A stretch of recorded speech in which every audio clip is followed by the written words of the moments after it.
Qué bueno que me está tocando cerrar este tema. Ya lo tenemos clarito, ¿verdad? Tu presencia, ¿qué? De todo corazón. Y ahí agregó una solicitud, ¿verdad? ¿Cuál es? Ten misericordia. Cuando estamos ante la presencia del Señor, ¿en qué momento es? Ya que yo hemos experimentado algunas situaciones en las que no vemos la presencia de Dios, pero Él está ahí, está en todo momento. Y aunque tratamos de ocultarnos, Él siempre está. Como usted recuerda, en el huerto, ¿verdad? Adán, después que se portó mal, ¿qué hizo? Bueno, no solo lo hizo, cuando Dios le pregunta, bueno, ¿y entonces dónde estabas? Él le dice con claridad, con una sinceridad que poco he escuchado en otras personas, ¿verdad? Lo que pasa es que vi tu presencia, tuve miedo y me escondí. A diferencia de lo que hoy vamos a ver, es necesario que nosotros busquemos la presencia del Señor. ¿Por qué nosotros debemos buscar la presencia del Señor? Porque Él siempre está ahí. Para mí, para usted, para todos, Él siempre está ahí. Yo soy el que sé. Aleluya.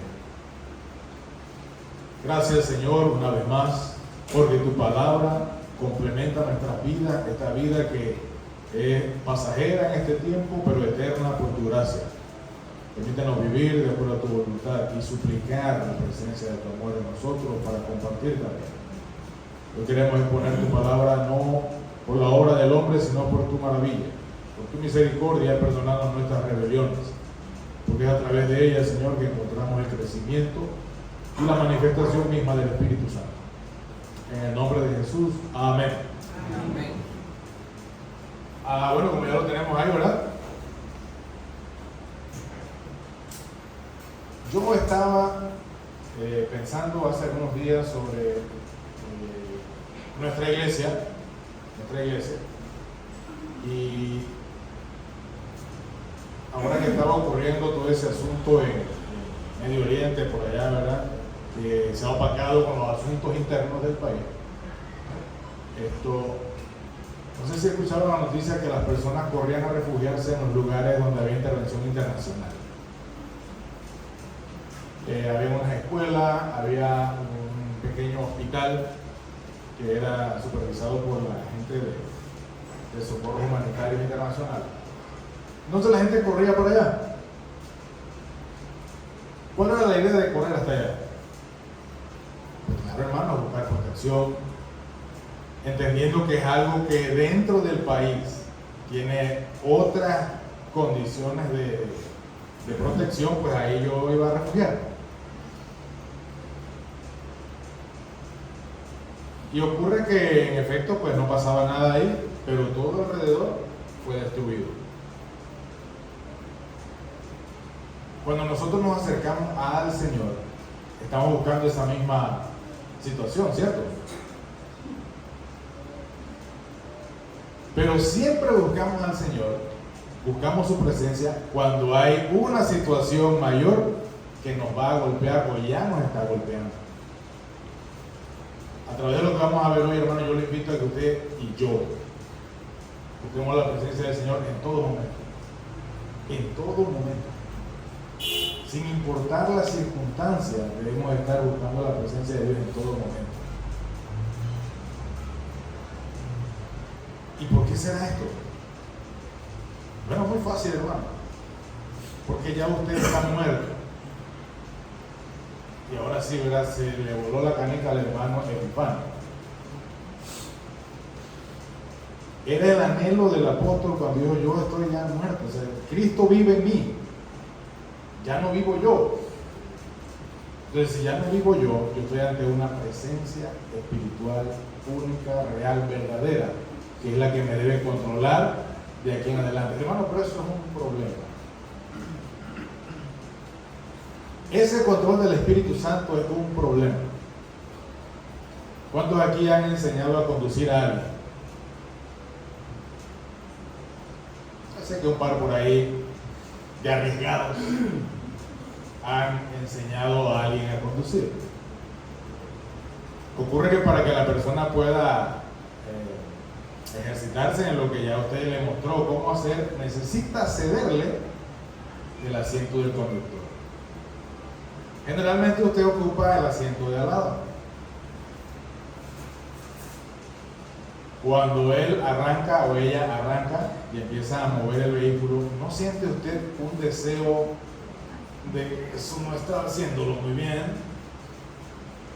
De querer volver a decirle mejor detente, si sabes cómo hacerlo, detente, si recuerdas cómo hacerlo, detente, para cambiar.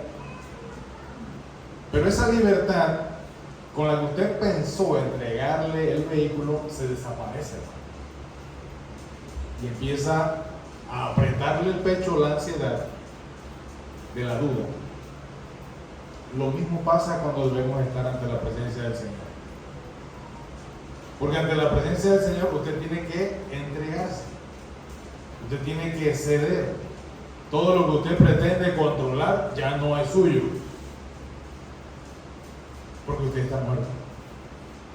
Vamos a ver dos situaciones importantes acá. Para entender o para ver un poco más allá de lo que es la presencia del Señor. Yo sé que todos hemos estado en esta semana y lo que ha pasado desde el domingo anterior, revisando todas estas notas, ¿verdad? El miércoles hubo una exposición bastante interesante sobre eso. Y hoy quiero reafirmar lo que ya se comentó. Bien. Lo especial y lo asombroso de estar ante la presencia del Señor, mi hermano, ¿sabe qué es? Porque usted todo el tiempo está ahí. Y en medio de la súplica, usted va a recibir la respuesta del Señor. No es antes ni es después. ¿Será que el Señor no sabe lo que yo necesito? Pues claro que lo sabe. Pero Él desea que usted se lo pida. Que usted exalte su nombre a través de esa solicitud.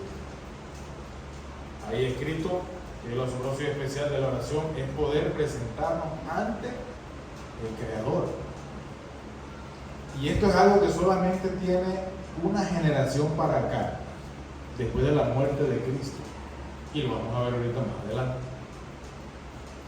Usted puede presentarse ante el Señor de manera individual, con la única intercesión del Señor Jesucristo. Antes eso no se podía hacer. No había forma. Es más, aunque usted quisiera, no podía hacerlo. Los que más cercanos estaban eran los del linaje de Aarón.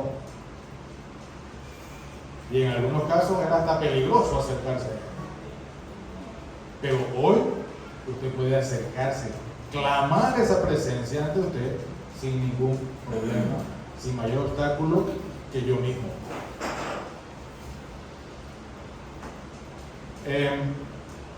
Ese pasaje de Lucas, si lo quiere buscar, ahí lo tiene también.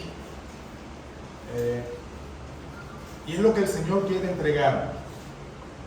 Y dice el Señor Jesucristo mismo, ¿verdad? Oye, si ustedes siendo mal, si nosotros siendo mal, damos lo mejor a nuestros hijos cuando lo piden, y esa es la condición importante acá.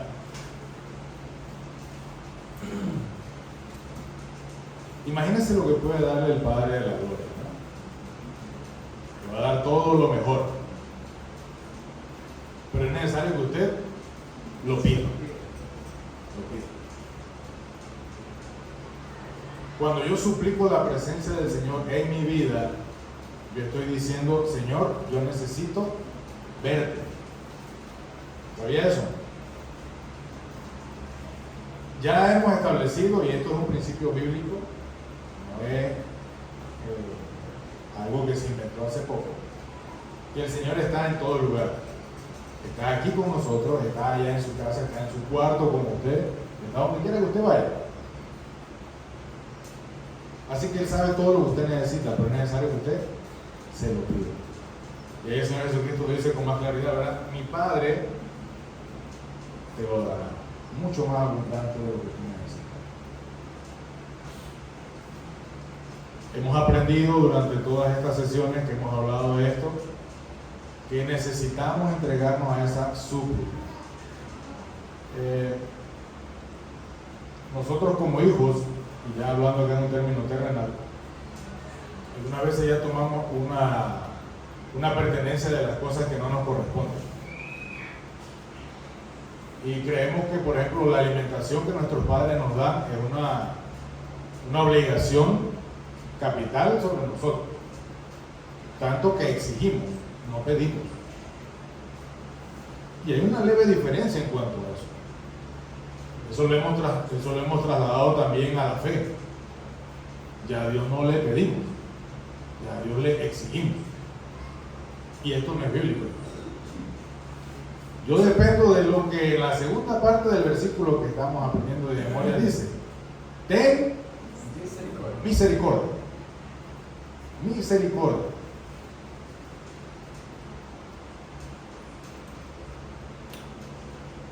Vámonos a ese pasajito ahí de Hebreos para entender un poco más cómo llega esto hasta nosotros. ¿Cómo llega esto hasta nosotros?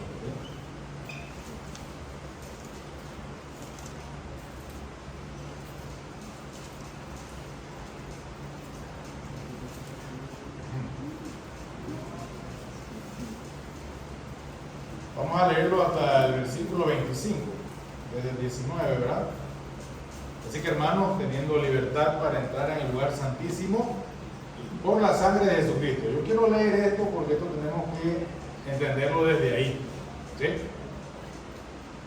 ¿Cuántos quieren estar en este momento en la presencia del Señor?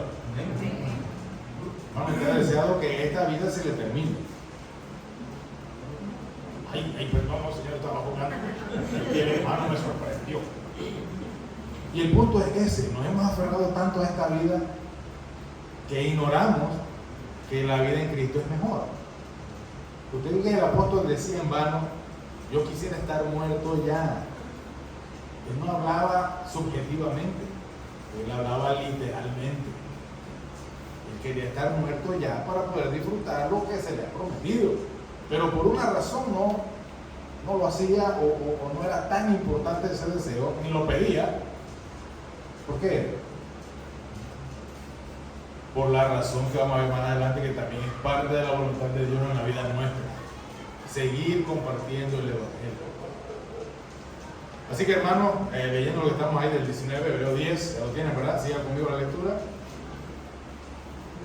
Teniendo libertad para entrar en el lugar santísimo por la sangre de Jesucristo, por el camino nuevo y vivo que Él nos abrió a través del velo. Hermanos, esto ocurre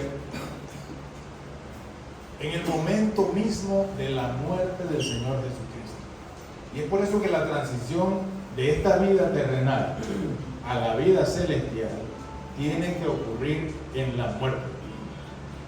Y es cuando Cristo muere que se rompe la separación que había entre el hombre y Dios de manera tangible aquí en la tierra, y ahora a través de la sangre de Cristo hay un camino nuevo que además es vivo. ¿Y cómo es que de la muerte surge vida? Algunos especialistas todavía se asombran que luego de un incendio forestal, pasa el incendio, ¿verdad?, y arrasa con todo. Lo primero que crece en los escombros, en los árboles quemados, son pequeños brotos y flores. Siempre. Y eso se cubre de toda esa belleza hasta que empiezan a crecer otra vez árboles. Porque es necesario que haya muerte para que se dé un nuevo camino y una nueva vida. El Señor Jesucristo lo dijo claramente: yo soy, ¿qué cosa? El camino, la verdad y la vida.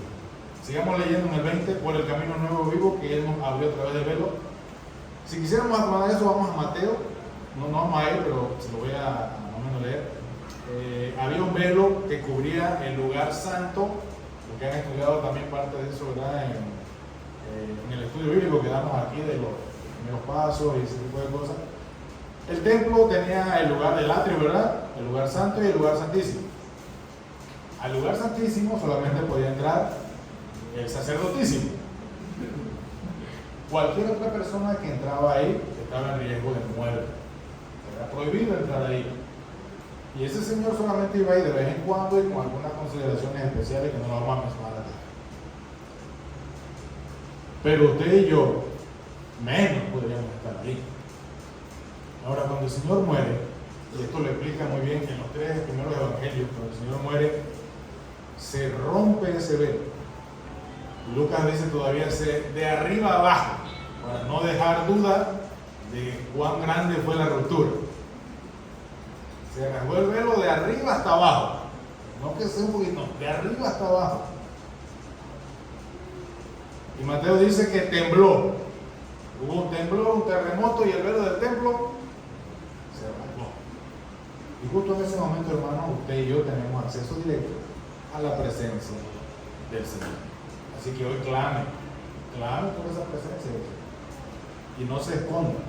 Ahora, hay una razón por la que nos escondemos, ¿verdad? ¿Cuál es? Tal vez tengamos que hacer un poco de memoria para algunos, otros solamente recordar lo de ayer. Pero cuando hacemos algo malo,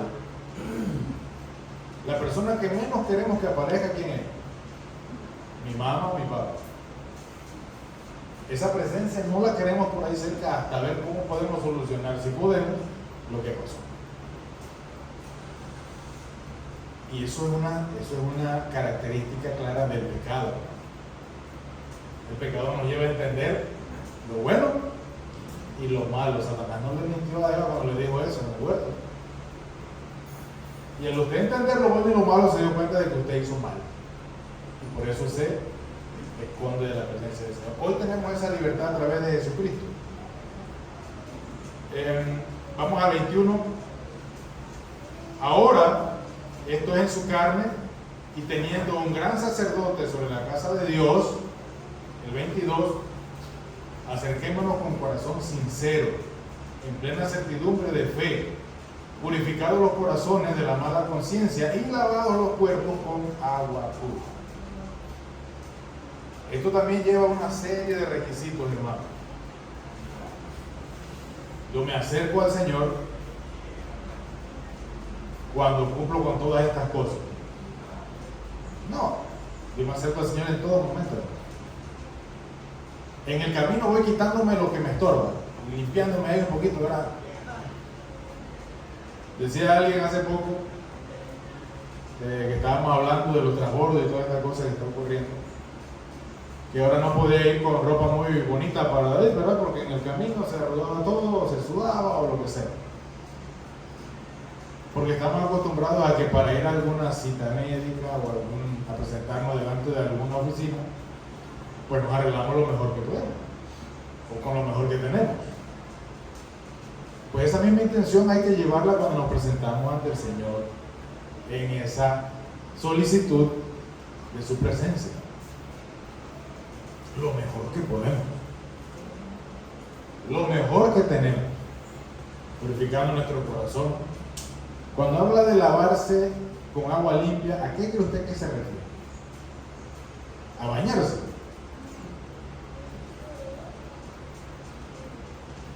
Y está usando una figura que sí era literalmente bañarse para los sacerdotes, pero hoy la idea es que usted debe hacerse un escaneo de qué cosas debemos limpiar, qué cosas debo sacar de mi vida. Porque es importante esto, porque dice el 23, para mantenernos sin fluctuar la profesión de nuestra esperanza, porque fiel es el que prometió. Y aquí vamos a ver algunas cosas importantes. Todo eso que pasó ahí, todo ese acceso que usted tiene a la presencia de Dios, toda esa buena oportunidad que a usted y a mí se nos ha dado, tiene un solo propósito, dividido en varias cosas, pero un solo propósito: que todos lleguemos a la eternidad con Cristo. Ese es el único propósito. Usted participa de eso. Y gracias a Dios yo también. ¿Cómo lo hacemos? En los últimos versículos está 24. Y considerándonos unos a otros para estimularnos al amor y a las buenas obras, no dejando de congregarnos como algunos tienen por costumbre, sino exhortándonos. Y un punto importante que no debemos olvidar, sobre todo hoy, y cuanto más que veis que aquel día, ¿qué día, hermano? Ajá, a ese día que usted y yo clamamos a la presencia de Dios. Bueno, usted no crea que vivir en fe es para que usted tenga los mejores privilegios aquí en la tierra. No, eso no es así. La vida en fe es para que usted sea parte de la ayuda a los demás para vivir en la eternidad con Cristo. Y eso le promete firmeza y fe. Yo, como bien decimos cada vez que nos paramos acá, el aprendizaje mayor se lleva cuando uno enseña. Y queda claro para mí que no importa lo que yo esté pidiéndole al Señor, si no lo estoy pidiendo para ayudar a mis hermanos. Señor, dame salud. ¿Para qué? Hubo un rey que pidió salud y el Señor le dijo, ok, te voy a dar salud. Y le dio la salud, ¿para qué? Para hundirse en el pecado. Señor, dame una mejor casa. ¿Para qué? Cuando está trapeando dice, ¿y ahora quién me va a ir a trapear este piso tan grande, verdad?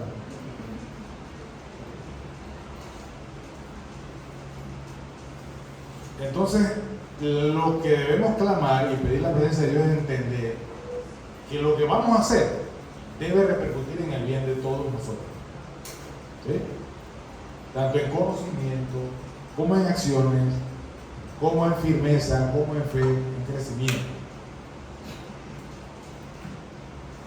Estimularnos al amor y a las buenas obras. ¿Qué significa estimularse, hermano? Porque algunas veces nos detenemos. Algunas veces nos cansamos. Mire, aquí los miércoles, a mí me encanta el culto de oración. Además, algunas veces cuando llegamos tarde del trabajo, ni cenamos porque es más importante estar al tiempo para el culto de oración. Y ese culto de oración en esta iglesia se ha transformado en algo como esto. Es un momento de estimularnos a las buenas obras. Y aquí cuando no hay plata no hay chayote. Y usted dirá, bueno, eso es importante, hermano. Porque eso es lo que nos ayuda a entender que somos una comunidad con un vínculo común. Nadie saca ganancia de eso. Aquí no. La presencia del Señor debemos clamarla para entregarnos a los demás, para entregarnos a la iglesia. Haciendo un paréntesis, quiero comentar algo sobre lo que el hermano Jairo dijo en la reunión de líderes hace como 2 domingos atrás, ¿verdad? Sobre una ofrenda que se recogía para ayudar al campamento. Y salió poco por cabezas, eran más de 500 personas y apenas si lograron el doble de esa cantidad de dinero, apenas. Sacando los gastos y algunas otras cosas, pues quedó mucho menos. Así que, poniendo un porcentaje o un promedio por persona, salía como 80 centavos. O 85 centavos por persona. Entonces, usted tiene que preguntarse esto. Yo estoy buscando la presencia de Dios para el bien común, poniendo 80 centavos por persona. Y yo no estoy diciendo que usted puso 80 centavos. Yo sé lo que yo puse y no fue eso. Yo sé que usted tampoco. Pero es en esa proporción como el Señor nos bendice. Yo estoy ante la presencia de Dios. Él mismo rompió lo que a mí me separaba de Él ¿Y ahora yo qué hago? Siento tanta confianza que no siento obligación. Eso es lo que está ocurriendo acá. Siento tanta confianza con el Señor que no siento obligación de leer la Biblia, de orar, de mostrarme como creyente donde estoy, de no decir obscenidades, de hablar con prudencia, de conducirme dignamente. Entonces, ahora voy mirando diferente que la presencia del Señor yo debo mostrarme para los demás. Para los demás. Por eso cuando hay un viaje aquí, todo el mundo está preocupado porque nadie se quede. Y de alguna manera se hace para que todos puedan ir. ¿O no se ha dado usted cuenta? Y yo lo invito a que haga la prueba si todavía lo duda. Quédese un día por ahí sentadito rezagado para que vea que alguien le lleve el café allá. Haga la prueba. Porque esta iglesia sigue caminando hacia la madurez espiritual y hoy esa es la idea. Acerquémonos con corazón sincero, porque es un sacerdote, es el único sacerdote que hoy tenemos, el Señor Jesucristo. Él dijo: yo quito este velo y ahora estoy yo aquí, venga a mí.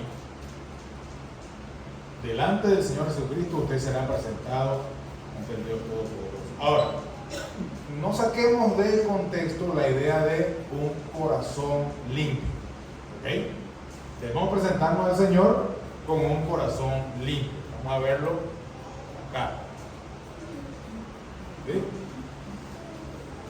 Una buena conciencia para estar ante su presencia. ¿Sí?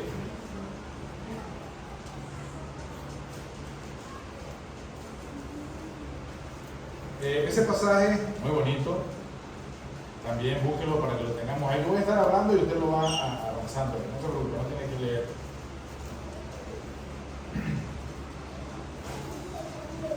En este momento gozamos de una comunicación directa con el Padre cuando nuestro corazón es puro. No sé si todavía ocurre, pero recuerdo en los tiempos cuando eso se daba, que cuando pedían un tesorero para la famosa directiva de padre de familia, siempre tenía que ser un creyente. O buscaban a la persona que decía que, que iba a la iglesia, ¿verdad? A esa persona que le entregaban la plata. ¿Por qué?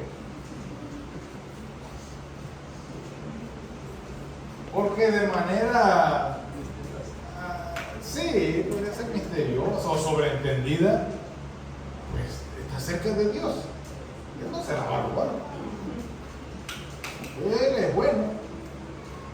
Eso no puede ser tan cierto, pero daba esa cierta satisfacción de que la plata estaba segura. Otra condición que se podía buscar era a una persona pudiente, que fuera tesorero. ¿Por qué? Bueno, él tiene y si se la coge, pues se la cobramos. Oiga, pero el más pobrecito, ese no le pasaba a la tesorería, ¿no? Y es que para tener acceso a algunas cosas es necesario tener las aptitudes para que eso ocurra. ¿Sí? Hablábamos de conducir hace un momento. Para que usted le den una licencia de conducir, usted tiene que cumplir una serie de horas de teoría y luego ir a hacer una práctica. Una práctica que ya hay vehículos que lo hacen solo, pero igual hay que ir a hacerla ya, esa prueba práctica. Con el tiempo ya eso también va a desfasarse. Pero en fin, diría Eduardo, hay que hacer, usted tiene que cumplir aptitudes. No lo digo yo, lo dice la palabra de Dios. Acercaos a mí limpio de corazón. Vamos a ver lo que dice acá este pasaje. Ya lo tiene, ¿verdad? 1 de Pedro. Finalmente, sed todos de un mismo sentido. Hermanos, y aquí vamos otra vez con la misma idea con la que arrancamos hace un momento. Es un grupo, no es usted solito. Usted tiene la oportunidad de que solo también se puede presentar ante el Señor. Pero todo va enlazado en las relaciones que usted tenga con los hermanos y la iglesia. Ser todos del mismo sentir Ya hay una lista de cosas ahí fáciles de hacer.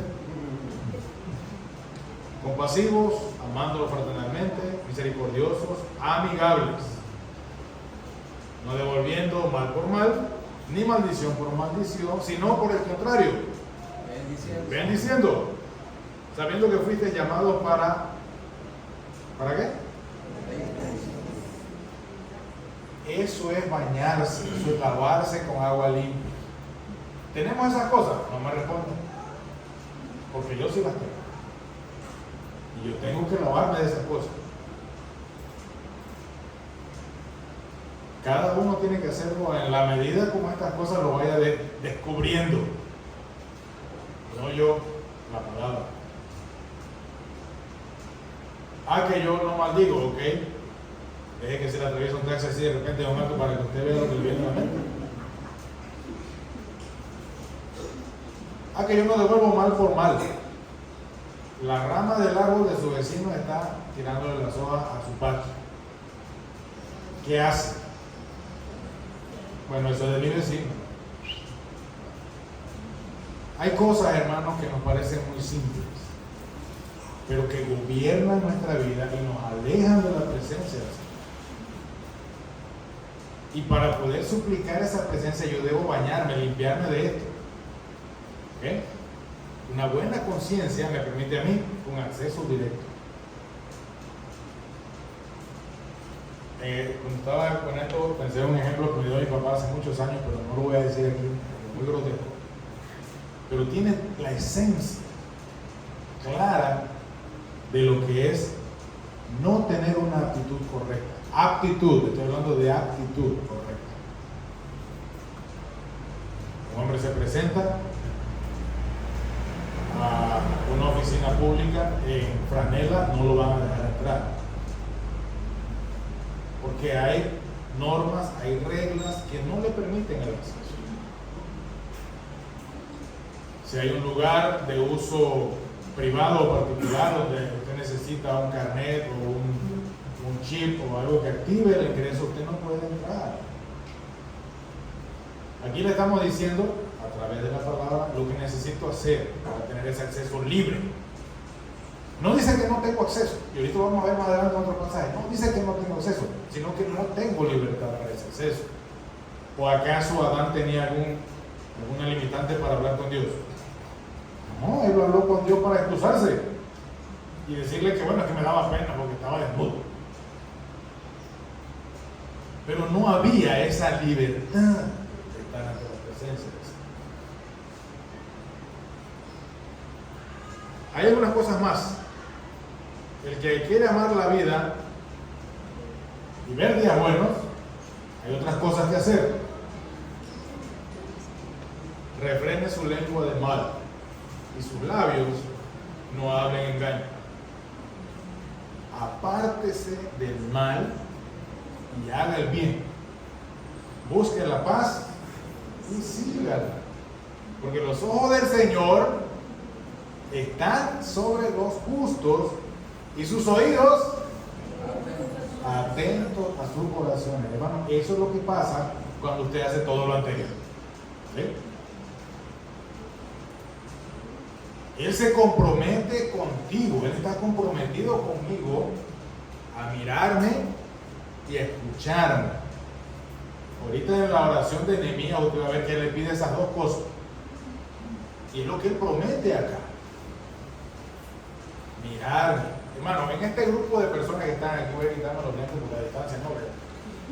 En este grupo de personas que están aquí, yo hago una pregunta. Y todos están temiendo que yo me quede mirando.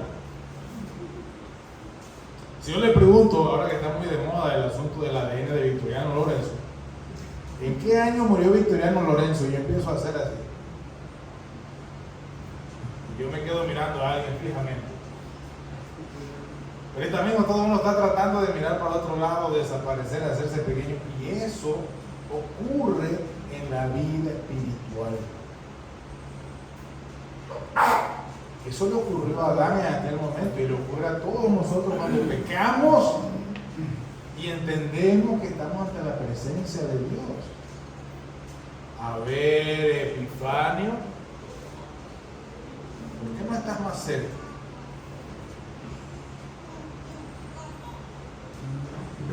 A ver, Caleb, ¿por qué no estás más cerca? Y tememos que Dios nos mire. Sin embargo, acá, cuando mi corazón está limpio, mi lengua no habla engaño, y todo ese montón de cosas feas que no quiero ni mencionar, ¿verdad? No está en mí. Yo deseo que el Señor me mire. Ya con que el Señor me mire, ya identificó, ajá, estoy en la jugada. ¿Qué sigue? Que me escuche. Ya llamé su atención, ahora voy. Ya llamé su atención. ¿Qué dice nuestro versículo? Leo. Tu presencia supliqué, ya me miró. Ahora, ¿qué viene de allá para acá? Ten misericordia. ¿Vio?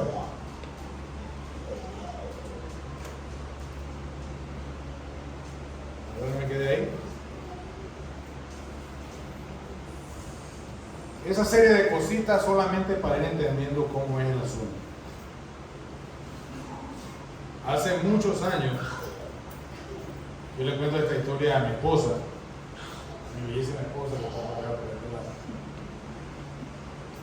lado. Para estas fechas de Navidad había una persona de bastante dinero en el pueblo que siempre regalaba juguetes a los niños del pueblo y llevaba camiones de cosas al parque ahí, ¿no?, a la plaza, y se estacionaba ahí para regalarle a los niños. Hermano, eso era una fila interminable de chiquillos. Y yo quería ir, pero mi mamá no me dejaba. Así que yo tenía que escaparme e ir a buscar lo mío. Y yo trataba de hacer todo lo posible para que la presencia de mi mamá no me viera, pero la presencia acá de la doña Evita sí me viera. Así que entre una por favor y permiso llegaba lo más cerca que podía. Y bueno, hice eso varias veces, solo una vez me detuvieron justo antes de llegar a mi objetivo.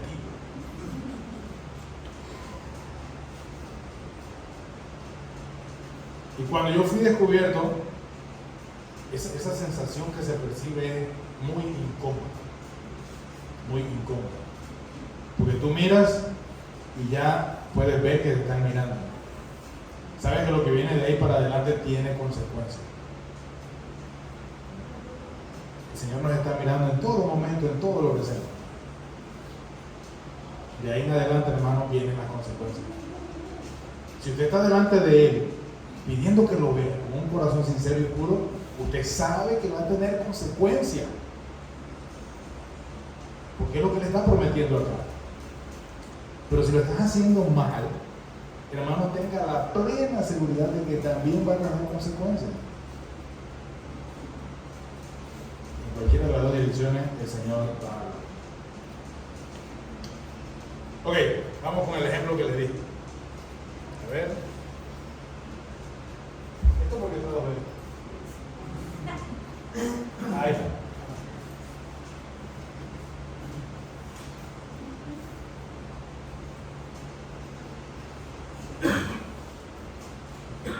El pasaje de 2 de Pedro que está ahí habla acerca de la promesa del Señor en su pronta venida. Ya lo leímos, eso es lo que tenemos que estar, ya sabemos lo que debemos estar haciendo hasta que Él venga.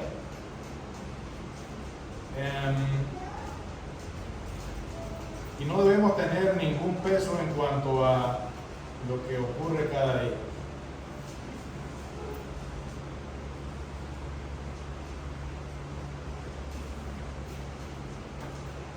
¿Alguien que lee, por favor, ese pequeño versículo de 1 de Juan?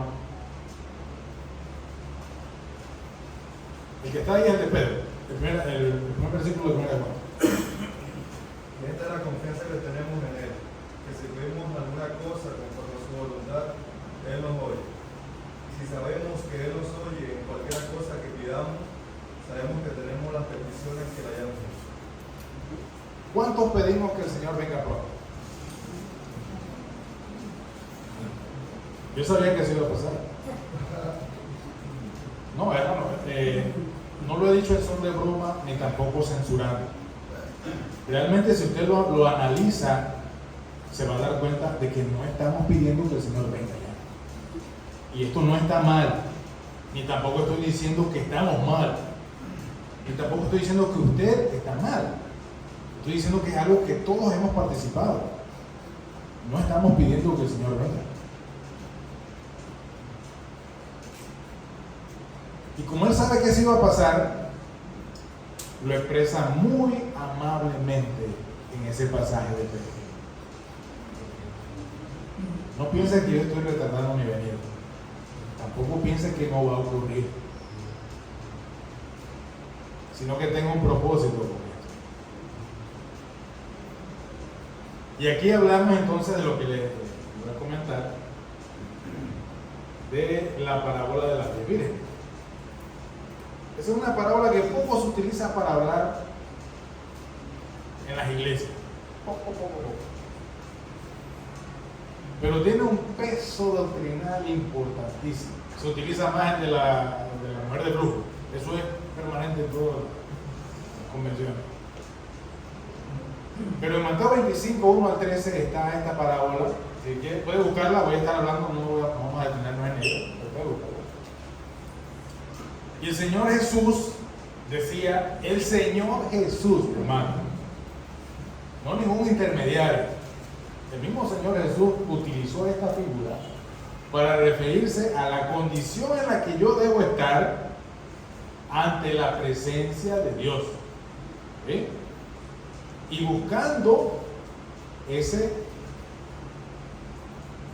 pasaje de 1 de Juan, pidiendo que el Señor pronto venga. Miren lo que dice acá. Entonces el reino de los cielos será semejante a 10 vírgenes. ¿Cuántas vírgenes hay? 10. Hermanos, las 10 cumplen con ese nombramiento. Que tomando sus lámparas salieron a recibir al esposo. Las 10 tomaron sus lámparas. 10 vírgenes tomaron 10 lámparas. 5 de ellas eran ¿cómo? ¿Y cómo eran las otras? Y la palabra insensatez revela lo que a nosotros nos colma: falta de juicio. Insensatez quiere decir que aunque ya usted tiene la instrucción, no lo hace. ¿Qué necesita una lámpara para funcionar? Y ahora parece que se cae de su peso, ¿verdad? Aceite, ¿qué otra cosa? ¿Cuánto tiempo tenían que esperar? Esa era la incógnita. Eso no se sabía, esa era la X, esa era que poner la de X. No hay cómo saber cuánto tiempo hay que esperar. Si no sabemos cuánto tiempo hay que esperar, entonces había que llevar un poco más de aceite. ¿Será que esa instrucción no se les dio? Hermano, hoy nosotros tenemos la misma situación. Habla de 10 personas con las mismas aptitudes, con las mismas herramientas, pero una condición diferente. No hemos aprendido a interpretar la voz de Dios. La insensatez no es una palabra ofensiva, es una palabra descriptiva, que indica que usted está haciendo haciendo incorrecto lo que ya sabe hacer. ¿Okay? Eso es lo que significa la palabra insensatez. Usted está haciendo incorrecto lo que ya sabe hacer.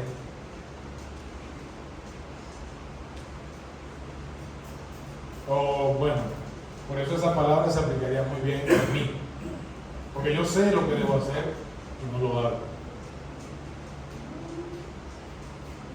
Siguiendo con el relato que el mismo Señor Jesucristo dijo,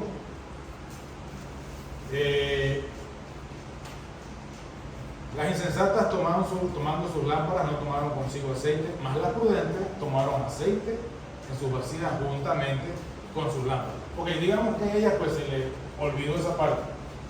Cuando vieron la acción de los demás, ¿no debieron hacer lo mismo?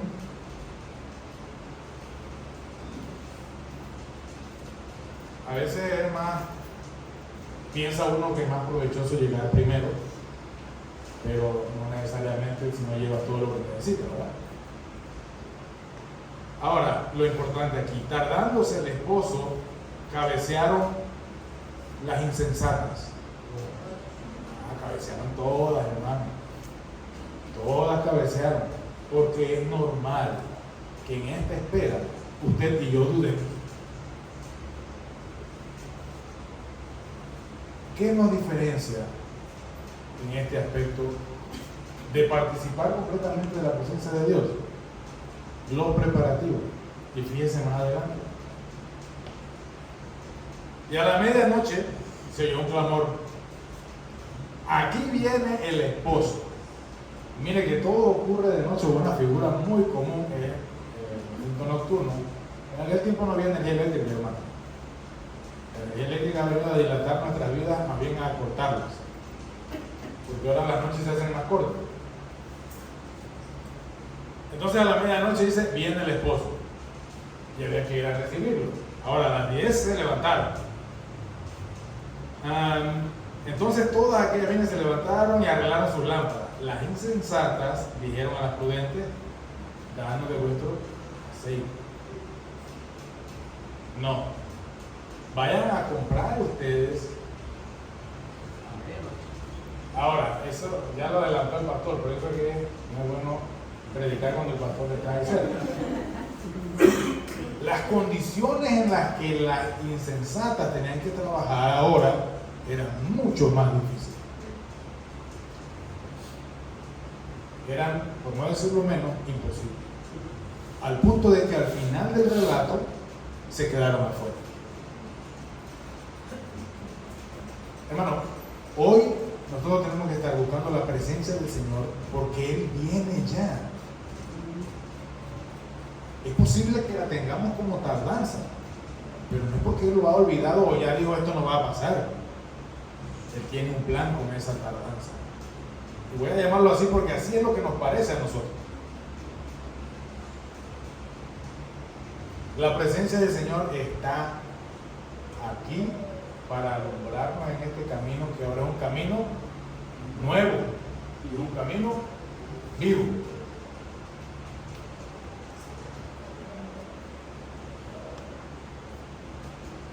Mientras esto ocurre, hermano, nuestra herramienta más útil y clara para hablar con el Señor, ¿cuál es?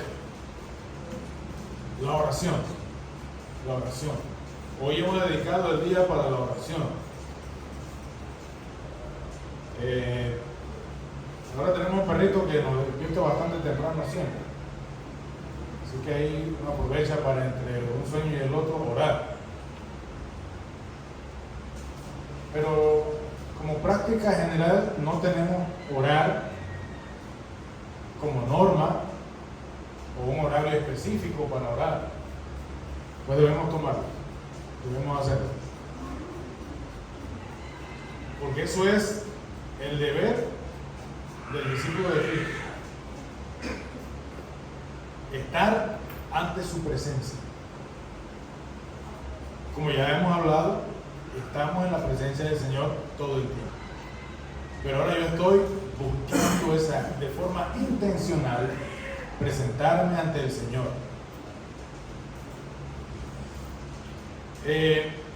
Velando y orando por una razón. Y lo expresó muy bien el hermano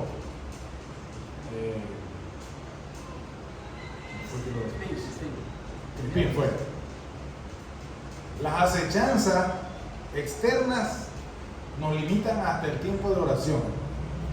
Yo debo confesarle que la publicidad del Dulce Noriega me distrae en el tiempo de la oración. Usted se da cuenta, todos los miércoles a las 7 y algo está pasando la venta de los dulces. Y yo he tenido que luchar con eso, se lo digo en confesión, hermano. He tenido que luchar contra eso. Porque una vez pensé, bueno, ¿y si le arranco el megáfono?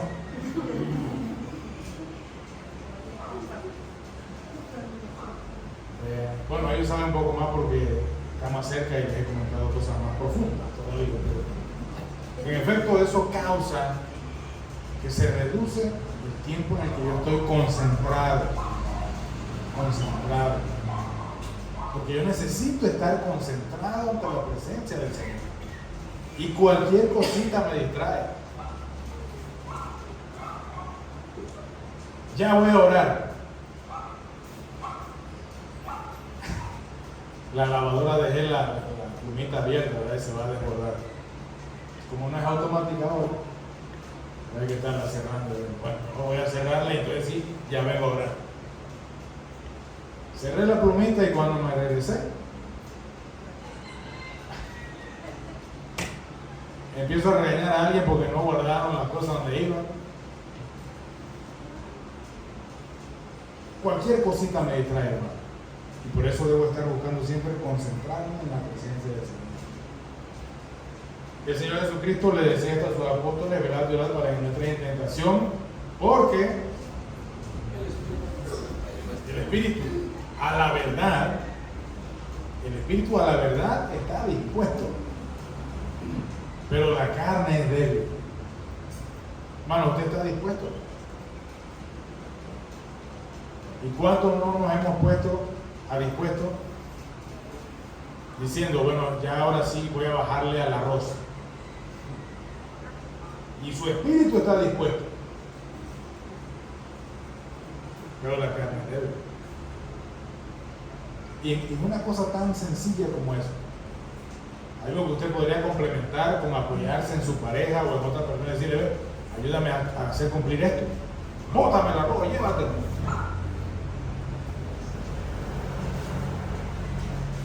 Pero la carne, no, pero es que ahorita por haber necesidades que hacer, mejor hacemos menos.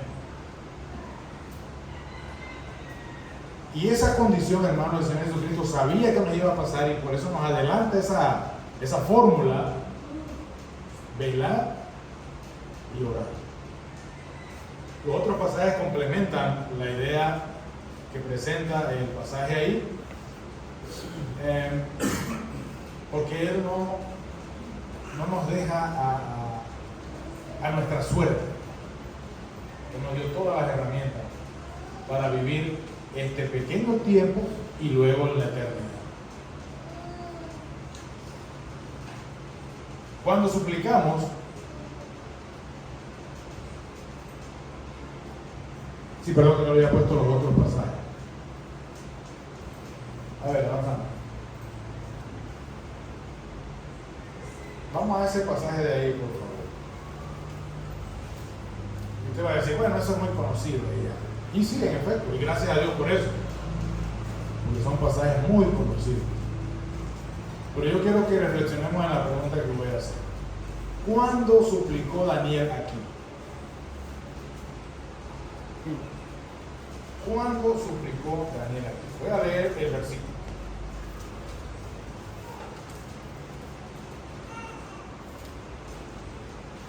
Cuando Daniel supo que el edicto, ya lo tenemos ahora, cuando Daniel supo que el edicto había sido firmado, entró en su casa y abierto las puertas de su cámara que daban hacia Jerusalén, se arrodillaba 3 veces al día y oraba y daba gracias delante de su Dios como lo solía hacer antes. ¿Cuándo suplicó aquí Daniel porque ese edicto fuera anulado o derogado, como estamos siguiendo ahora, ¿verdad? Bueno, eso tiene la misma fórmula de lo que está pasando ahorita. Eso no puede ser ya, no puede retractarse. Hay que hacer otro mecanismo legal. ¿Cuándo Daniel suplicó? Ahí lo dice. ¿Cuándo? ¿Cuándo? Me voy a ayudar.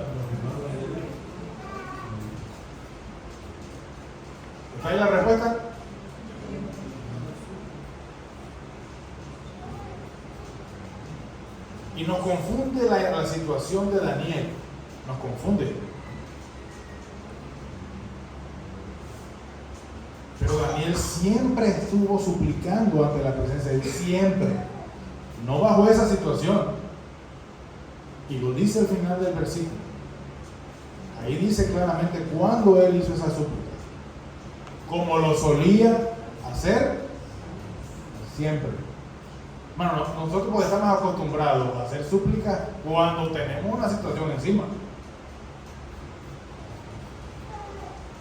Cuando algo no anda bien en nuestros controles diarios, entonces sí, Señor, interviene por favor. Pero nuestra manifestación de entender el poder de Dios debe ser siempre. Por supuesto que Daniel se enteró del edicto. Y esto lo llevó tal vez a hacer una concentración mayor de su oración. Por supuesto que el lugar que se iba a poder sentir más cómodo era en su casa. Y el resto de las acciones que toma son prácticas que ya había normalizado en su vida para presentarse ante la presencia de Dios. ¿Lo vio? Hablando con los muchachos el otro día en la casa, yo pregunté ¿en dónde estaba Daniel cuando tiraron a los otros en el horno? Oye, me gustó un comentario que dijo alguien ahí. Bueno, es que él era de otro departamento. Y en efecto pudo haber sido así. Y aquel pasaje que también se ha estudiado aquí con esta misma intención, pone a 3 hombres que dicen, bueno, no te vamos a adorar, porque ante la presencia de Dios está. Si Él nos quiere librar, ya verás cómo nos libra. Y si no, igual no vamos a adorar. ¿Por qué? Porque es algo que siempre se suele hacer. No es que porque ahora estaban en ese aprieto, ay, hay que clamar al Señor, hermano, clamemos por Panamá. Antes de estas fechas, ¿cuándo oramos por Panamá?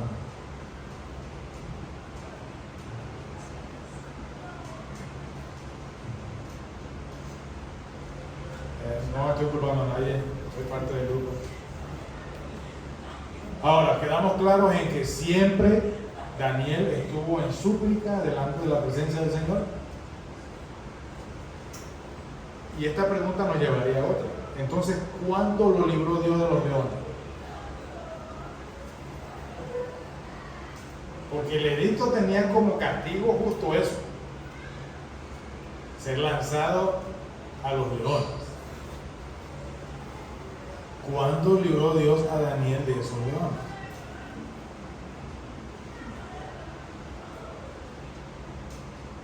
Para entenderlo, usted tiene que pensar en esto. En la situación opuesta, cuando Daniel se libra de este asunto y tiran a los malvados que lo habían tratado de matar a él, dice que no habían llegado al fondo del foso cuando ya estaban destruidos, todos sus huesos rotos. Entonces, ¿cuándo libró Dios a Daniel de los leones? Hermanos, desde mucho antes, al punto de que él pudo ir allá y Dios mandó un ángel para asegurarse todavía de que esos leones hambrientos no fueran a romper las reglas que él les había dado. Igual lo del horno, si queremos seguir hablando de Daniel. Las personas que levantaron a esos hombres para tirarlos allá murieron. ¿No estaban a la misma distancia de los hornos? Entonces, ¿cuándo lo libró Dios del horno? Bueno, ante la presencia de Dios hay que estar en todo momento. Supliquemos la presencia de Dios en todo momento.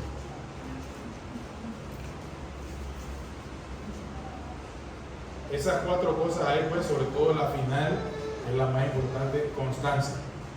Constancia. No es que ya usted recibió la respuesta que quería del Señor, hermano, ni a los cultos más bien. Y eso ha pasado. ¿Ok?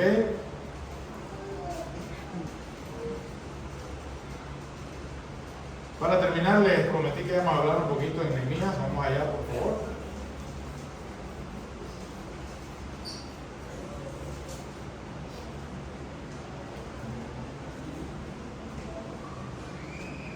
Ya estamos terminando, este es el último pasaje.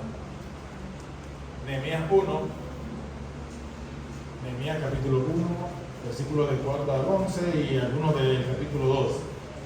No lo anoté ahí, pero para que lo tengan en la lectura.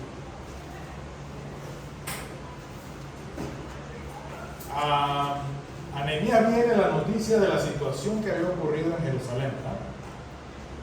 Partiendo entonces de ese versículo, dice: cuando oí estas palabras, me senté y lloré, e hice duelo por algunos días, y ayuné y oré delante del Dios de los cielos. Y dije: te ruego, oh Jehová, Dios de los cielos, fuerte, grande y temible, que guarde el pacto y la misericordia a los que le aman y guardan sus mandamientos. No olvide esa frase, hermano, porque después viene lo bueno. Esté ahora, ¿qué cosa? Atento tu oído. ¿Y qué más? Abierto tus ojos para oír la oración de tu siervo que hago ahora delante de ti, día y noche. Día y noche, hermano. Wow. Por los hijos de Israel, tu siervo. Punto y coma. Y confieso los pecados de los hijos de Israel que hemos cometido contra ti. ¿Qué está haciendo aquí Nehemías? Intercediendo. Ok, intercediendo, pero buscando la figura que leímos en Mateo, ¿recuerda? Él está lavando. Él está lavando, hermano. Él sabe, y lo dijo al principio, que tú eres un Dios grande, fuerte y temible, y que no vas a pasar por alto el pacto que tú hiciste del que se portaba mal, lo ibas a castigar. Ahora estamos siendo castigados porque nos portaba mal, permítenos lavar. Él está confesando los pecados en la intercesión que está haciendo por su pueblo. Y lo interesante aquí, que hace muchos años lo vi y me gusta siempre compartirlo, él se incluye.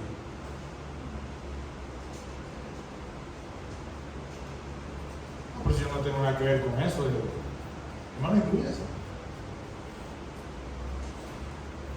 Porque a eso hemos sido llamados, recuerden, a trabajar en equipo, a trabajar en grupo. Ahí está Nehemías orando. Confieso los pecados de los hijos de Israel que hemos cometido contra ti. Sí. Todavía lo refieran. Sí. Yo y la casa de mi padre hemos pecado. En extremo nos hemos corrompido contra ti. Y no hemos guardado los mandamientos, estatutos y preceptos que diste a Moisés tu Dios. Hasta ahí el hombre estaba entregado. Ahora, ¿cuál es la segunda parte de nuestro versículo de memoria? Ten misericordia, Señor. Ten misericordia. Porque estoy ante tu presencia ahorita con este montón de cosas feas. Ten misericordia. Y mira lo que dice. Acuérdate ahora de la palabra que diste a Moisés tu siervo diciendo: si vosotros pecares y os dispersares por los pueblos, aunque vuestra dispersión fuera hasta el extremo de los cielos, de allí os recogeré y os traeré al lugar que escogí para hacer habitar allí mi nombre. Él está poniendo, él no está diciendo: Señor, tu injusticia es mucha. No, él está diciendo: tú tienes razón en lo que está pasando, pero también tienes razón en esto que dijiste. Y esa es la frase, hermano, que hace que nosotros tengamos la oportunidad de estar ante la presencia del Señor. Su misericordia. Ahora, ahí él sigue hablando y hace toda la declaración y luego viene otra parte importante. Bueno, usted y yo debemos estar dispuestos a pagar el precio de estar ante la presencia del Señor. ¿Qué era Nehemías en ese reino? ¿Perdón? Y qué bonito suena, ¿verdad? Era el copero del rey. Pero ¿qué realmente era la figura del copero del rey? ¿Ah? ¿Por qué? El hermano me parece que él probaba todo lo que iba a ver, ¿sí? ¿Por qué? Hermano, él era un conejillo de India. Él era un hombre que estaba expuesto a la muerte a diario. Él era un hombre que estaba probando la muerte cada vez que el rey quería refrescarse o tomarse algo ahí una. Ay, de la última cosecha, por favor. Primero pasaba por los labios de Nehemías. O sea, él era un hombre muerto cada vez que probaba el vino. Ahora, les digo esto con tanto énfasis porque yo quiero que hagamos una reflexión en cómo debemos estar ante la presencia de Dios sin importar lo que yo vivo. Y solamente una analogía desde el punto de vista del otro rey. Cuando Nehemías en el capítulo 2 viene ante el rey nota algo diferente. Y le dice, ven acá, ¿qué te pasa, Nehemías? Enfermo no está. ¿Y por qué el rey se preocupa de esa manera? ¿Ah?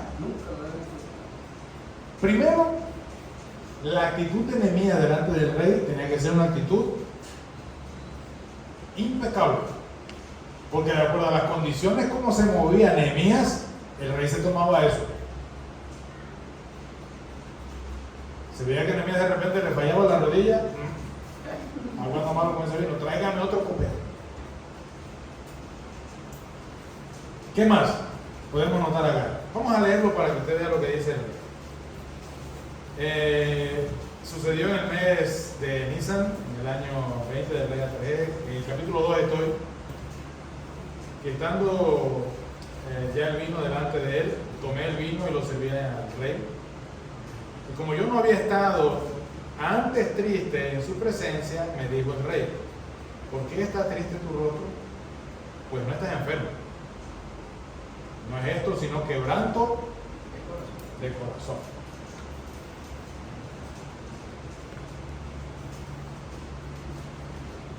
¿Por qué le hice tanto énfasis en la tareita de Nehemías? Hermano, porque aunque ese hombre sabía que en cualquier momento podía morirse, él tenía una actitud muy agradable delante del rey. Al punto que cuando ya no era muerte, sino algo interno que le estaba molestando, el rey lo notó. Y desde luego el rey se iba, espérate, algo hiciste, ¿qué tomaste? ¿De cuál de esas botellas tomaste que estás haciendo? Porque esa condición no la quiero para mí. Pero el rey entiende que es algo más profundo. ¿Por qué? Porque Nehemías estaba todo el tiempo en la presencia de Dios. Entonces toma sentido que el versículo dice que lo que hay que hacerlo como para el Señor y no para los hombres. Nehemías sabía que en cualquier momento podía morirse, pero aún así él disfrutaba lo que hacía y lo hacía bien. Bueno, estar ante la presencia del Señor no nos debe cambiar nuestra forma de ser. Debe mostrar dónde estamos. Debe evidenciar que estoy delante del Rey de Reyes. Debe evidenciar mi propósito en esta tierra. Nehemías llevó su solicitud delante del rey después que lo había hecho delante de Dios. Y solo por eso obtuvo la respuesta que en su corazón había. Ahora, ¿cuánto tiempo pensó Nehemías todo esto? Porque tuvo que pedirle madera, gente. Si se dan cuenta, esto fue un proceso. Avalado primero por la misericordia de Dios. En su presencia Él depositó tanto la carga como la necesidad, pero en la presencia de Dios. Bueno, con este estudio, y yo sé que así fue, hemos querido enfatizar el lugar en donde estamos hoy.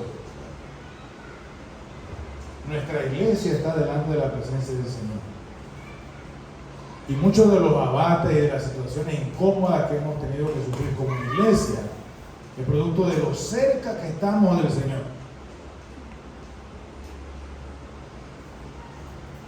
Y esa luz que nos da su verdad a nosotros debe ser transmitida.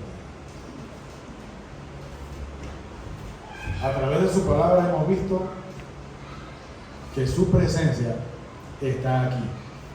Está con usted, está con nosotros, está conmigo.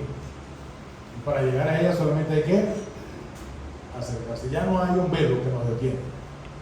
Ahora el Señor Jesucristo es el mismo quien nos llama. Que el Señor nos bendiga.